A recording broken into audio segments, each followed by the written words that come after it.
కాదా? చేస్తారా లేదా? చైతన్యం చేస్తారా లేదా? ఏమమ్మా మీరు చూశారు, నాలాంటి వాడిని ఇన్నిసార్లు ఎదించారంటే చూశారా మీరు?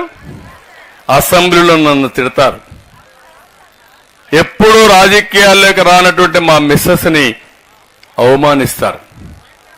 ఏ ఆడబిడ్డ అయినా ఆలోచించేది వ్యక్తిగత విమర్శలు ఎవరు భరించరు.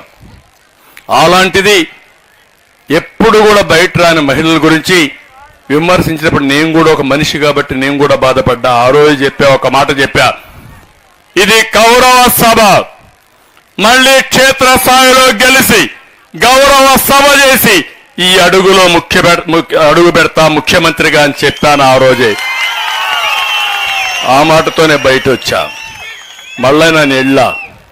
అందుకే మిమ్మల్ని అడుగుతున్నా, మా ఆడబిడ్డల్ని, మీ భవిష్యత్తు, మీ పిల్లల భవిష్యత్తు, ఈ రాష్ట్ర భవిష్యత్తు బాగుండాలంటే ఏం చేయాలి? 40 రోజులు మీరు కష్టపడాలి. కష్టపడతారా లేదమ్మా అని అడుగుతున్నా.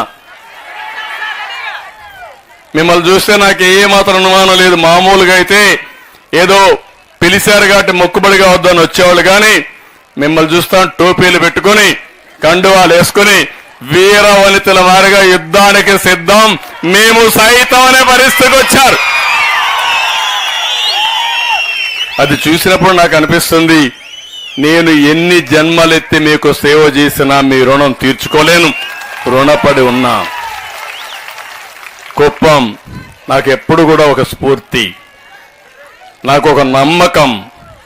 ఏ పని చేయాలన్నా కుప్పం నుంచే ప్రారంభిస్తున్నావునా కాదా?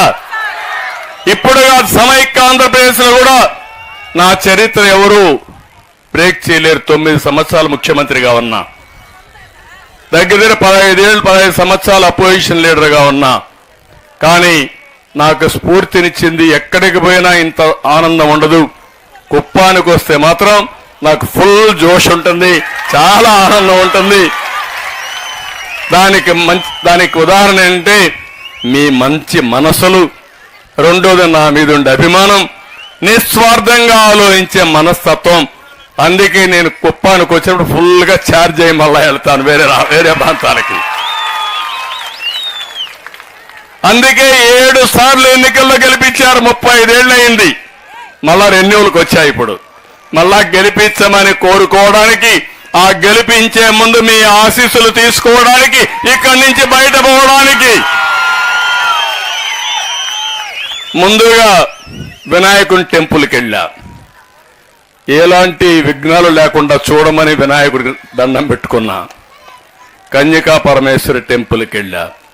మా ఆడబిడ్డలు ఆరాధించేది కన్యకా పరమేశ్వరి టెంపుల్లో మీ ప్రతినిధిగా ఆ తల్లి దీవెనలు తీసుకుని, నిజమైన దేవతల మా ఆడబిడ్డలు ఎక్కడున్నారు, మీకోసం ఇక్కడికి వచ్చాను నేను.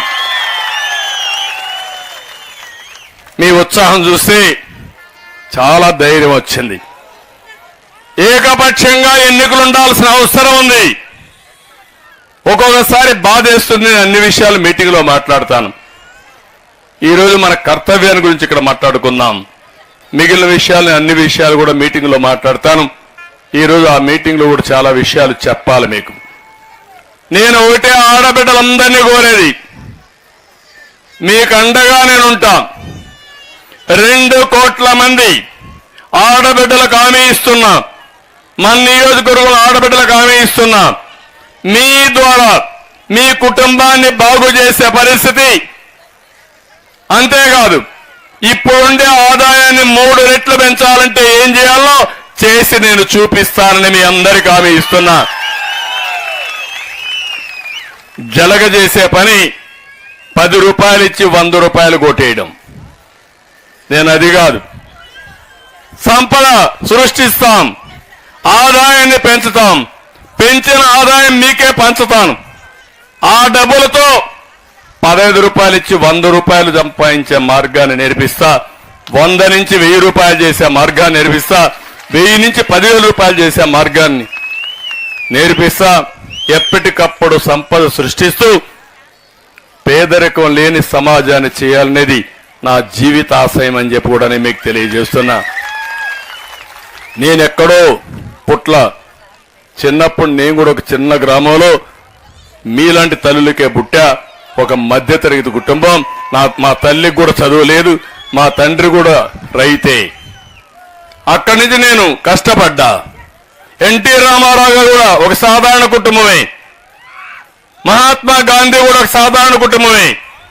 ఇప్పుడు ప్రధానమంత్రి నరేంద్ర మోడీ గారు కూడా ఎన్నోసార్లు చెప్పాడు, ఒక రైల్వే స్టేషన్లో టీ అమ్ముకుంటూ కష్టపడిన వ్యక్తి. మీలో శక్తి ఉంది, సామర్థ్యం ఉంది, దానికి వెలికి తీసే ఆలోచన రావాలి. అదే ఆలోచన ఒక మహిళ, అసాధారణమైన మహిళగా తయారు చేసే బాధ్యత తెలుగుదేశం పార్టీ నేను తీసుకుంటాను. మిమ్మల్ని ప్రోత్సహిస్తాం, మీ అందరికీ ఎక్కడికక్కడ అండగా ఉంటాం. ఇంకో పక్క మీకు అవసరమైతే ఏదైనా ఇబ్బందులుంటే ఇబ్బందులు పరిష్కారం చేస్తాం. ఇప్పుడే కాన్స్టిట్యుయెన్సీ పార్టీ ప్రెసిడెంట్ చెప్పింది, తెలుగుదేశం వస్తే ఎవ్వరు కూడా ఆడబిడ్డకు ఎక్కడ అన్యాయం చేయాలనో అవమానం చేయాలని ఆలోచిస్తే భయపడతారు. ఒక్క ఉదాహరణ చెప్తున్నా. నేను ముఖ్యమంత్రిగా ఉన్నప్పుడు 2015 ఆ ప్రాంతంలో గురిజాల్లో ఒక చిన్న అమ్మాయి పైన, ముస్లిం బాలిక పైన